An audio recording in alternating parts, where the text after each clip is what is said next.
Fala, família da fé, beleza? Boa noite a todos vocês que se encontram aqui presentes. Boa noite a você também que nos acompanha de casa.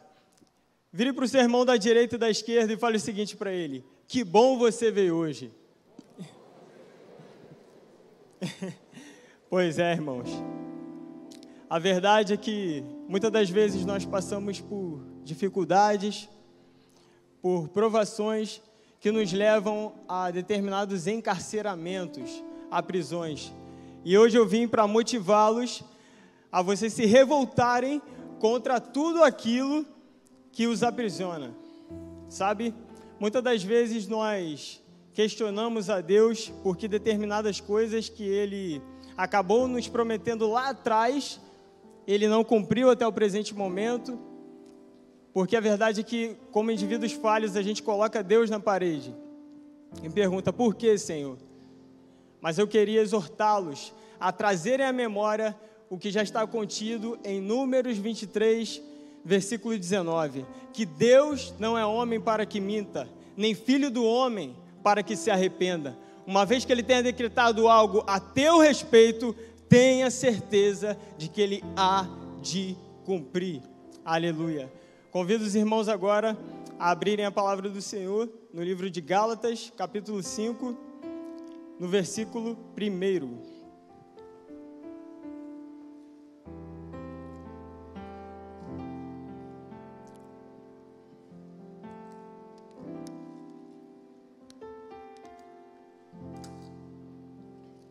Vamos lá. Estais, pois, firmes na liberdade com que Cristo nos libertou, e não torneis a meter-vos debaixo do jugo da servidão, ou, dependendo da sua versão, da escravidão. Com base no tema liberdade à luz da graça, depois os irmãos da mídia irão transmitir ali. Muitas das vezes, diante desse conceito de liberdade, a gente encara esse conceito na realidade como algo muito abstrato, como algo muito complexo. No caso, nós que somos cristãos, porque a verdade é que, diferentemente daqueles que se encontram lá fora, eles já conseguem entender isso como algo mais liberal. Só que a mais pura verdade é que essa liberdade em Cristo Jesus possui um limite. É isso que é importante nós entendermos.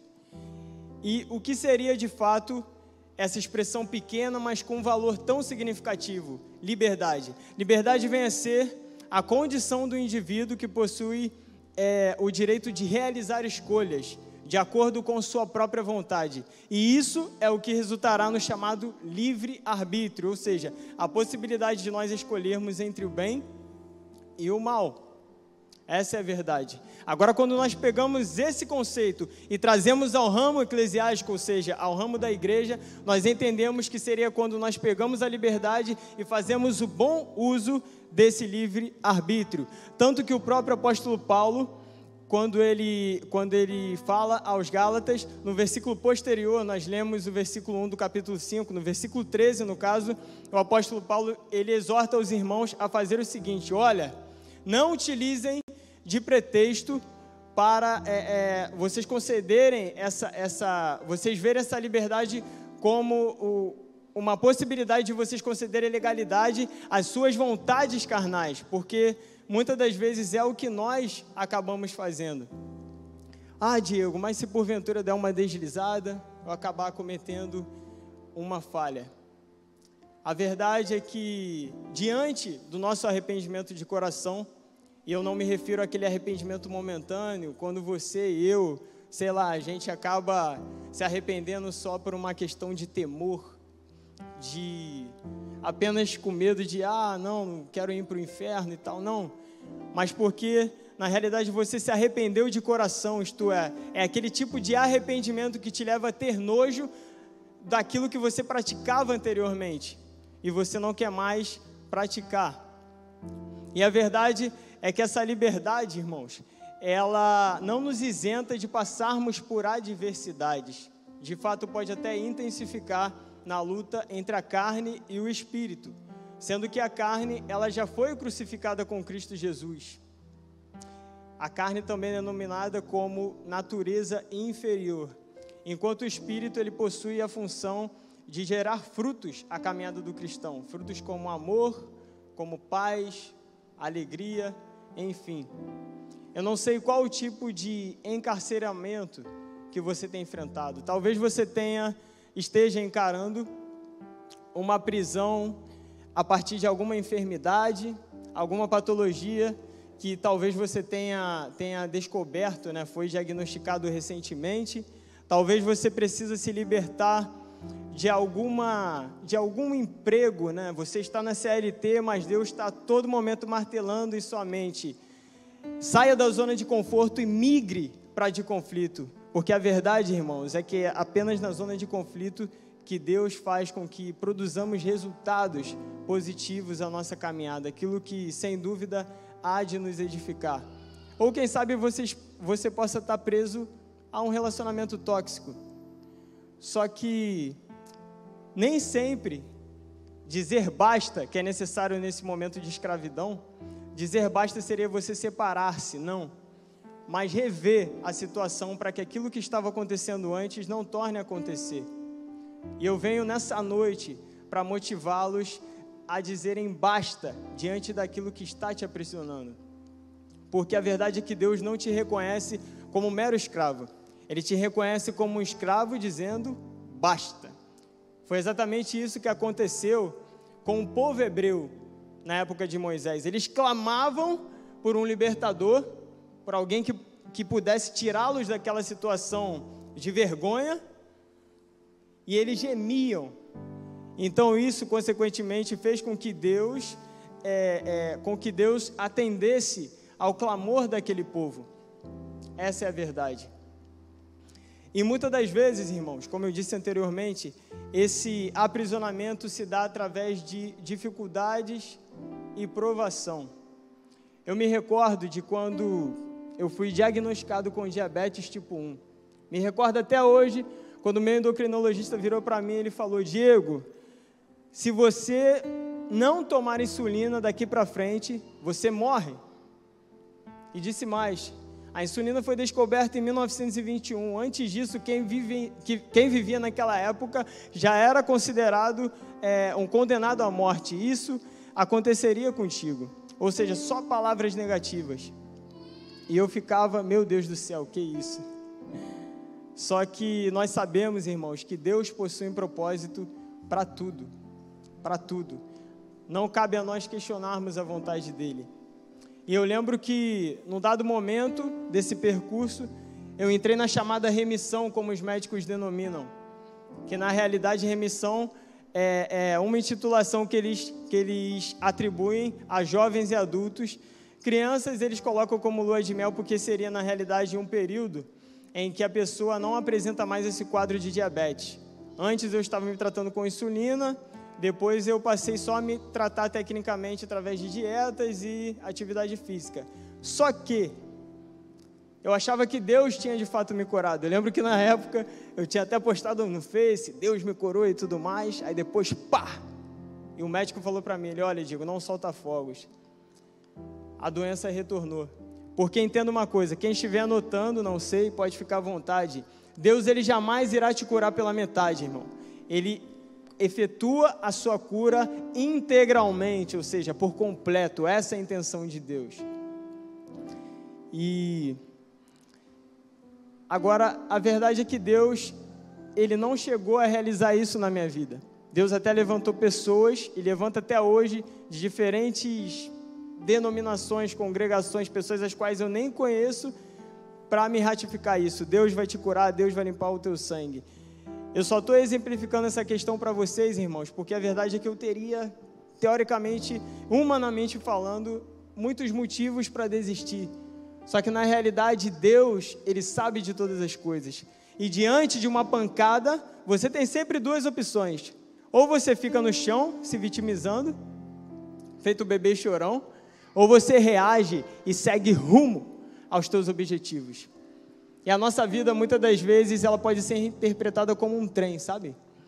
Às vezes, nós estamos numa determinada estação, juntamente com outras pessoas, E há pessoas que pegam o trem na mesma plataforma que você, estação também, só que elas se encontram em vagões distintos. Elas até no meio desse trajeto podem interagir com você, só que por algum motivo Deus permite com que essas pessoas desembarquem numa estação a qual seria o teu destino, diferente da que seria do teu destino. Por quê? Talvez podemos interpretar isso como algum tipo de livramento, não sei, ou simplesmente porque aquela pessoa ela não há de contribuir com o teu propósito de vida, porque um dos objetivos de Deus é de colocar pessoas ao nosso lado de confiança. Você já percebeu que de vez em quando surgem pessoas ao nosso lado que só nos criticam? E eu não me refiro a críticas construtivas, ou seja, aquelas que nós podemos sim absorver, mas a críticas extremamente pessimistas.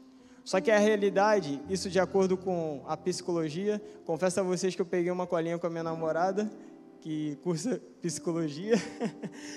De acordo com a psicologia, essas pessoas possuem um complexo de inferioridade muito grande. Só que tem um detalhe, elas não deixam transparecer isso diante de você, sabe? Então, elas sentem a necessidade de te criticar. Essa é a verdade. Só que em contrapartida, Deus é tão bom que coloca pessoas também ao nosso lado, que nos ajuda ali no nosso percurso e vai até o final do nosso trajeto, a estação que nós iremos soltar. Essas pessoas são aquelas que de fato nós podemos sim confiar, e quem sabe ele ou ela pode ser o tal libertador para a sua vida. Só que nem sempre a gente consegue interpretar esse libertador, porque nem sempre ele vem da maneira a qual nós esperávamos, na embalagem que nós pedimos a Deus. Então a gente acaba rejeitando esse libertador. Esse libertador pode ser um pregador, seja presencialmente ou virtualmente, pode ser um pastor, como o pastor Marcos, pode ser um psicólogo ou um psiquiatra, não sei. Só que Deus usa pessoas ainda assim, irmãos. E a respeito das pessoas negativas, que muitas das vezes elas não deixam transparecer o nosso potencial, mas ainda assim, segurem isso que eu vou falar para vocês agora, que com certeza isso vai mexer com a cabeça de vocês. Em meio a situações conflituosas, em meio a situações conflituosas, o inimigo usa pessoas para denunciar o teu destino, para apontar o teu destino. Agora você se pergunta, ué, Diego, mas como assim? Não é Deus quem rege o futuro? Sim, mas eu não me refiro à regência, eu me refiro a apontamentos, no caso. E convido vocês, no caso, a abrirem a palavra de Deus, no capítulo 2 de Êxodo, versículo 13, do versículo 13 ao versículo 14, peço aos irmãos da mídia para transmitirem, por favor. E antes de nós ingressarmos nessa passagem, seria importante nós entendermos o que se passava nessa situação.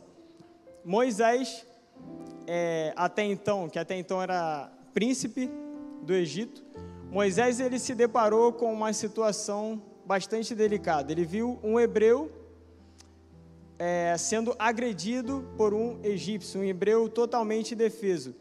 Daí, Moisés ele decide matar aquele egípcio e em seguida enterra o seu corpo. Agora, quando nós vamos ao versículo 13, nós encontramos o seguinte. Só um momento. Vamos lá. E tornou a sair no dia seguinte, e eis que 2 varões hebreus contendiam.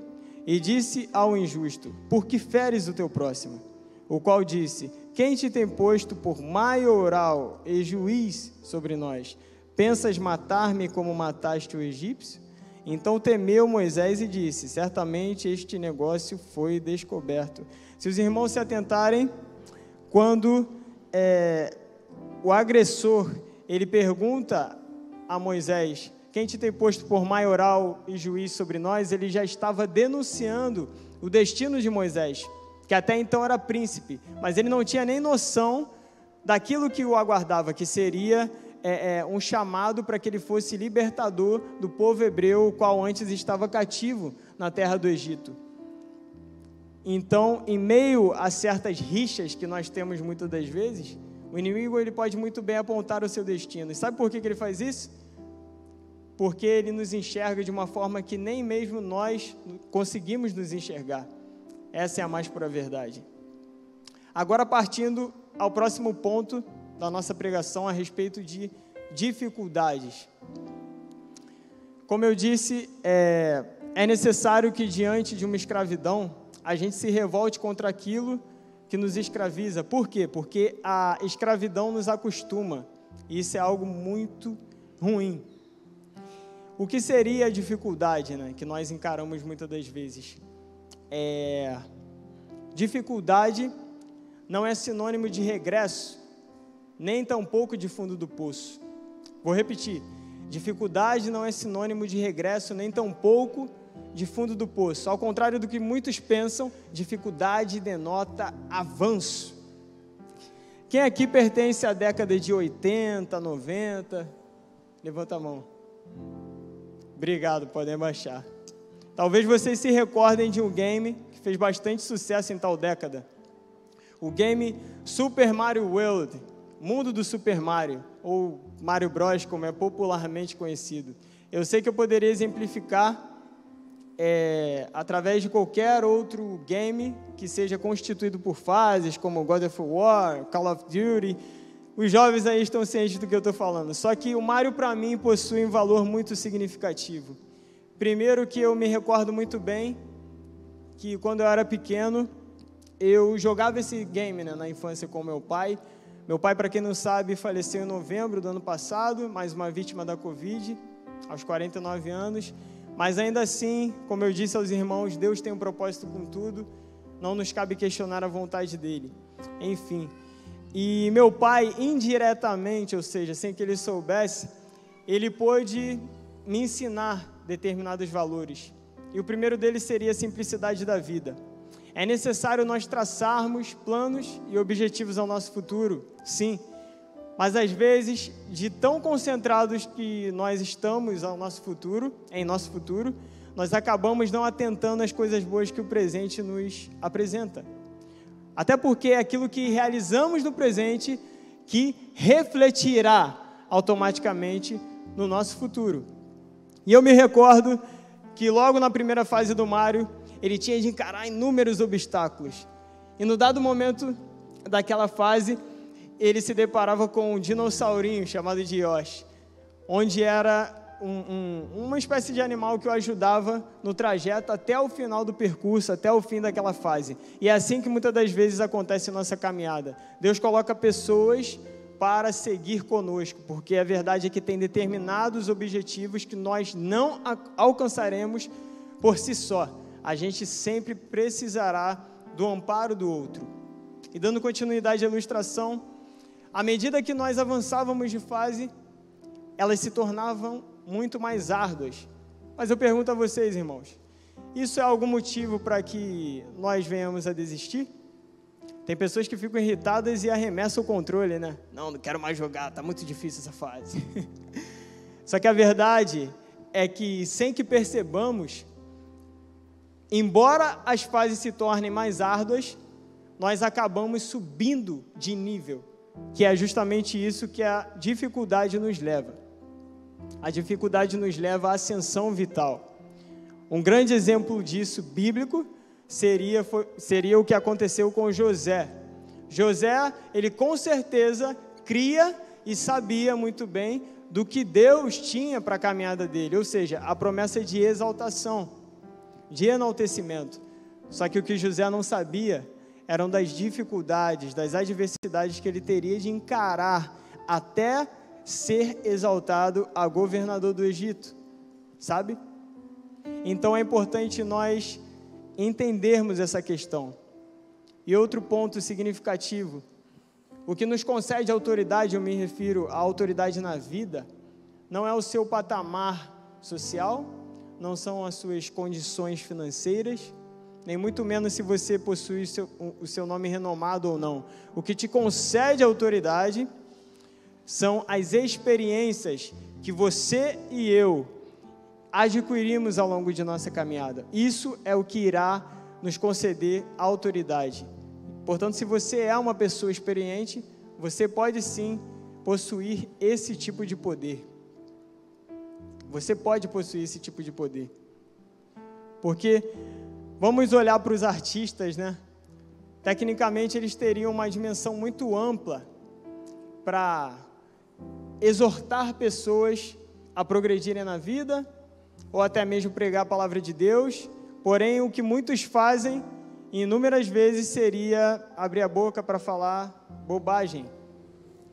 Porque a verdade é que nem sempre as pessoas utilizam a fama como algo positivo. E eu gostaria de quebrar o conceito com vocês de que ser famoso é pecado. Porque na realidade, quando Abraão recebe uma promessa, a promessa do Senhor de engrandecimento de nome, isso não significava apenas que Abraão teria sua descendência multiplicada, como também a sua descendência abençoada, seria um homem bem-sucedido na terra, não, mas que Deus faria de Abraão um indivíduo famoso por muitas nações. Agora eu faço uma pergunta básica a vocês, irmãos. Deus pode ser conhecido através de uma árvore? Não, né? Através de uma poltrona, como a que vocês estão sentados? Não. Sabe por quê? Porque Deus só pode ser conhecido através de pessoas. Portanto, nós chegamos à conclusão de que ele precisa utilizar pessoas para propagar o seu nome. Essa é a verdade. O outro ponto crucial da pregação de hoje seria a respeito de provações. Se você não sabe, nós passamos muitas das vezes por dois tipos de provas.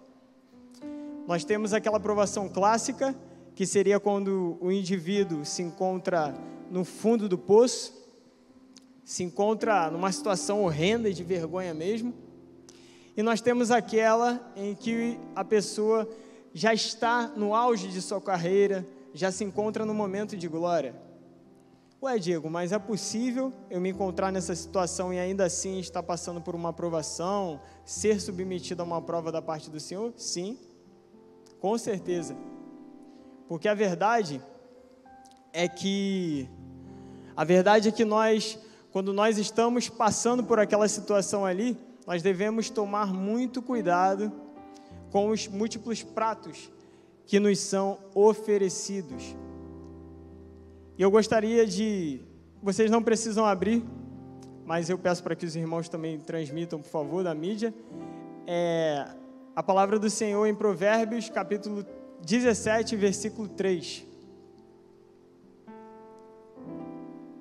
A palavra vai dizer o seguinte: o ouro e a prata são provados pelo fogo, mas é o Senhor que revela quem as pessoas realmente são. Essa é a verdade. Não sei se você já parou para observar o processo de purificação do ouro. O ouro, a princípio, ele passa por um processo de fundição e por inúmeras etapas de preparação até que ele se torne o ouro puro. E é isso que exatamente acontece com a gente. Nós podemos comparar na realidade também com o azeite. Quanto é que custa, em média, mais ou menos uma azeitona? Um pote de azeitona, sei lá, em torno de R$15 por aí, vamos colocar isso, mais ou menos? Agora, o azeite ele pode custar até quanto? Verdade é que pode chegar até 400, 500, dependendo do tipo de azeite. Eu não sei se vocês também já pararam para assistir, quem sabe, o processo da extração do óleo da azeitona. É tão interessante que a azeitona é posta numa prensa e quanto maior for a pancada que ela recebe, mais extra virgem aquele óleo se torna. Eu não sei se você está entendendo, irmão, mas a verdade é que se você passa por muita pancada da vida, é porque Deus deseja te tornar extra virgem. Aleluia. E outra coisa também que seria importante vocês gravarem. Além de você se tornar extra virgem, você parte de um alimento perecível para perecível, porque a azeitona é perecível, mas o azeite, ele é imperecível.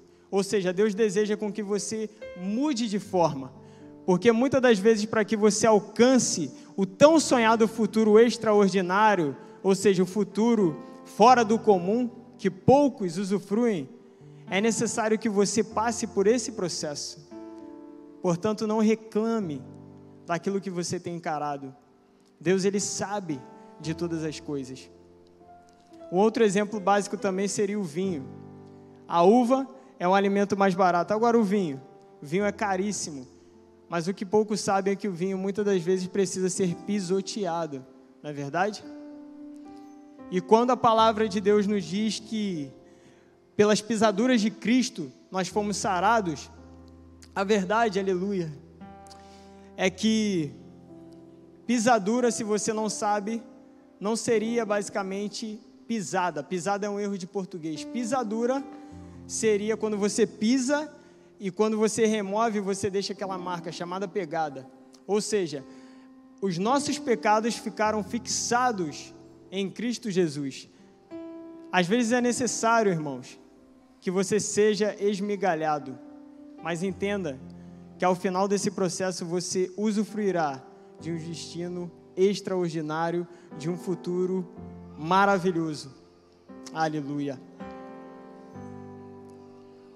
Outro ponto importante, me faz recordar, seria a parábola da candeia, porque Jesus, ele agia dessa forma, metafórica, figurada. Jesus, ele muitas das vezes utilizava elementos da vida cotidiana para comunicar, ele utilizava elementos da vida cotidiana para comunicar princípios espirituais. Então Jesus começa dizendo que uma candeia, ou seja, uma lamparina, não foi instituída para ser posta debaixo de um alqueire, isto é, debaixo de um cesto, nem tampouco para ser colocada debaixo da cama. Uma lamparina foi feita para que a gente pudesse colocá-la num velador, porque sendo posta no velador, automaticamente ela acaba iluminando todos aqueles que se encontram dentro de casa. Em outras palavras, Cristo estava nos dizendo: olha, sabe esse dom que habita dentro de você? Não retenha apenas para consigo, não faça isso, mas propague-o, seja sal nessa terra e luz para esse mundo. Vire para o seu irmão da direita e da esquerda e fale o seguinte para ele: quanto mais te for dado, mais te será cobrado. Essa é a verdade. Uma das formas de nós criarmos vigor, força, para que a gente saia do tal encarceramento, irmãos, seria de nós olharmos mais para as nossas responsabilidades. É necessário que você compreenda e reconheça o cargo qual, o chamado qual Cristo te designou a fazer aqui na terra. Deixa eu ver a hora. Vou correr um pouquinho porque o pastor só me deu hoje até meia-noite. Bom, gente, eu não sei, eu ia fazer uma pergunta básica a vocês, mas eu acredito que a maior parte de vocês já tenham visto o filme O Rei Leão. Lembra de quando Simba vê seu pai, Mufasa, morrer numa estourada de gnu? Ele é o herdeiro do trono. Daí seu tio Scar vira para Simba e diz que o fato de toda aquela ocorrência ter acontecido era culpa única e exclusivamente dele. Simba imediatamente foge.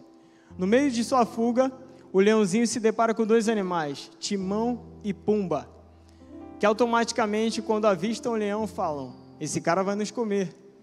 Vamos convencê-lo então de que ele não é um leão. Hakuna Matata. Vamos ver de qualquer maneira. Então, você já deve saber a continuação. O leão acaba se alimentando de larvas.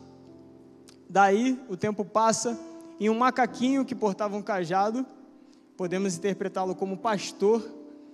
O macaquinho olha para Simba, que agora já era um leão mais maduro, porém que vivia de maneira dissoluta. Ele olha para Simba e diz o seguinte: eu conheço você, você é Simba, filho de Mufasa, tem um reino te esperando. Mas o leão faz pouco caso da fala do macaquinho e ele diz: isso é passado. Porque muitas das vezes é assim que nós agimos, irmãos. A gente acaba ignorando a fala do que Deus diz ao nosso coração. Então o macaquinho, ele acaba pegando aquele cajado e dá uma pancada na cabeça do leão. Daí o leão ruge. Porque por mais que digam, que tentem te convencer de que você não é aquilo que Deus diz que você é, há um leão que habita dentro de você, rugindo a todo instante. Aleluia. Você está entendendo? Você é alguém chamado para vencer. Você é alguém chamado para vencer. Desperta. E quando Simba, ele corre para o riacho para se alimentar, para beber água, quem ele vê? Ele vê a imagem do Pai naquele riacho, nas águas. Porque é a imagem do Pai que eu e você devemos refletir. Talvez vocês se questionem nesse momento: Diego, mas o que tem a ver essa ilustração que nos remete à identidade com liberdade e à luz da graça? Tem tudo a ver, irmão. Sabe por quê?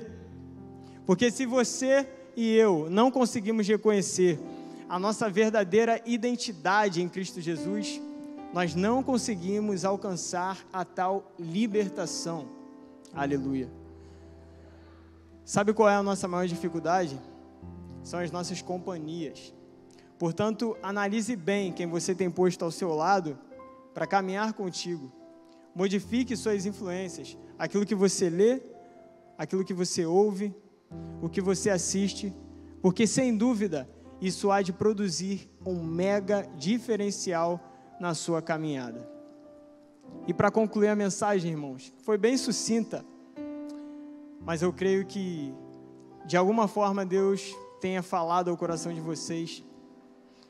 Entenda o seguinte: aquele que tem ouvidos para ouvir, ouça o que o Espírito diz à igreja. Alabaxuri cantar abassar. Não é necessário compreender para crer, mas crer primeiramente, para que posteriormente venha a compreensão. Sabe essa dificuldade que você tem encarado? Ela é efêmera, temporária. Às vezes a gente acaba se comparando com determinadas pessoas que estão lá fora. A gente se questiona: poxa, Senhor, por que o Senhor ainda não efetuou tal milagre na minha vida? Sendo que você vê o ímpio prosperando, você acaba se sentindo mal com aquela situação ali. Cara, você tem bola de cristal por um acaso para saber o que seria da sua vida se você não passasse por aquela dificuldade que vai te moldar a usufruir do melhor que há nessa terra? Você não sabe. Portanto, não questione. Deus tem o melhor para a sua vida. A palavra do Senhor nos diz que 1000 anos para Deus equivale a um dia. Ou seja, a promessa que eu e você tanto ansiamos, ela pode ser concretizada a qualquer momento. Deus te abençoe grandemente, saúde e sucesso.